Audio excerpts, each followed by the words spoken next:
नमस्कार दोस्तों, मैं सचिन सिंह गौर आपका अपने YouTube मंच पे स्वागत करता हूं।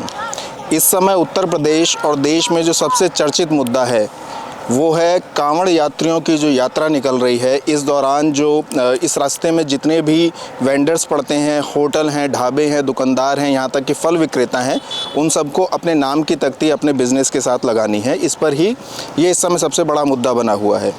अब प्रश्न उठता है कि ये जो क्या कारण है कि इस तरह का नियम या ये कानून लाया गया है।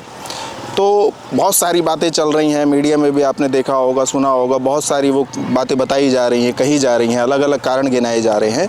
लेकिन मुख्य रूप से इसके दो कारण हैं।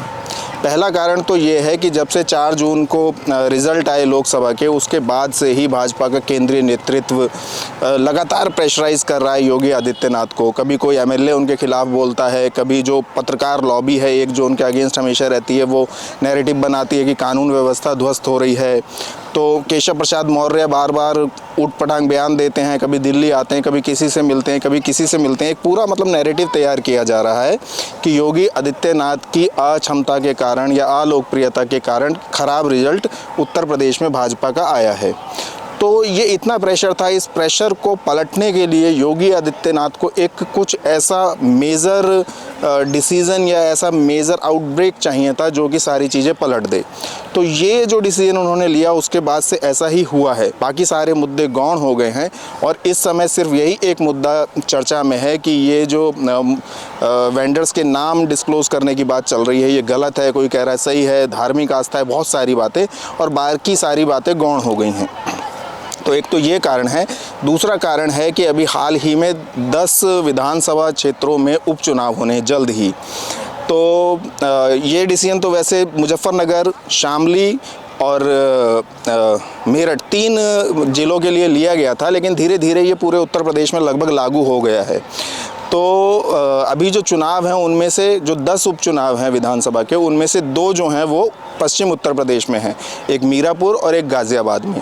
लेकिन इम्पैक्ट जो है इस डिसीजन का पूरे सभी क्षेत्रों पे पड़ेगा और उम्मीद है कि हिंदू मुस्लिम पे वोटिंग होगी और भाजपा अधिकतर सीटें जीत सकती है। खास करके पश्चिम उत्तर प्रदेश में तो यही कारण है।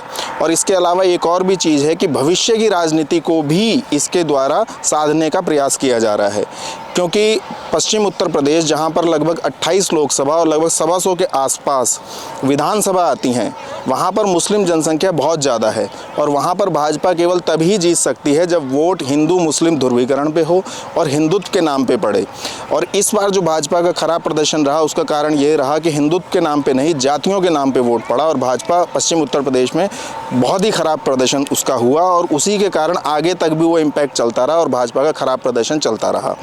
तो ये भी कारण है कि 2027 के चुनाव के लिए भी ये एक तरह की जो हिंदुत्व वाली जो राजनीति है उसको उभार देने का प्रयास है।